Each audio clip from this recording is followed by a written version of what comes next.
അല്ല, ഇന്ന് ഓഫീസിലൊന്നും പോയില്ലേ? ഇല്ല, 2 ദിവസത്തെ ലീവ് എടുത്തിരിക്കുക. ഇവിടുത്തെ കാര്യങ്ങളൊക്കെ ഒന്ന് ശരിയാവുന്നത് വരെ. വീടിന്റെ പകുതി വാടകയ്ക്ക് കൊടുക്കാമെന്ന് തീരുമാനിച്ചത് തന്നെ നിങ്ങളെല്ലാം സർക്കാർ ഉദ്യോഗസ്ഥന്മാരാണെന്ന് പറഞ്ഞതുകൊണ്ടാ. അതേതായാലും നന്നായി. വല്ല കള്ളനോ തണ്ടിക്കോ കൊടുത്തിരുന്നെങ്കിൽ സമയത്തിന് വാടകയും കിട്ടത്തില്ല, വീട്ടിൽ നിന്ന് ഇറങ്ങി തരത്തുമില്ല. ഇതൊക്കെ കാണാനും കേൾക്കാനും മേളിലൊരാളുണ്ടേ. നല്ല വൃത്തിയും വെടിപ്പുമുള്ള കൂട്ടത്തിലാ മിടുക്കൻ. ഒരു ഗസ്റ്റ് ഉണ്ട്, വേഗം ഒരു ചായ എടുക്കണോ? പോനാണ് അവന്റെ അമ്മായിമ്മയുടെ കെട്ടിയോനല്ലേ ഞാൻ. ആരുടെ ഇവിടെ എത്ര വലിയ ഗസ്റ്റ്? അവരോട് പോവാൻ പറ. ഇതാണോ ഇവിടുത്തെ കുക്ക്?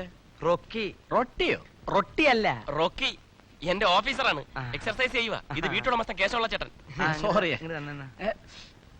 ചേട്ടനൊരു കൂൾ ഡ്രിങ്ക്സ് വെച്ചോടാ. ഏയ് ഒന്നും വേണ്ട, എല്ലാവരെയും ഒന്ന് കാണാമെന്ന് വിചാരിച്ചിറങ്ങിയതാ. എന്റെ വാടകക്കാരെ എന്റെ കുടുംബാംഗങ്ങളെ പോലെ തന്നെയാ ഞാൻ കാണുന്നത്. ശരി, വരട്ടെ. Sorry sir. നല്ല വാച്ച് അടിച്ചു മാറ്റട്ടാ. ഇപ്പൊ വേണ്ട.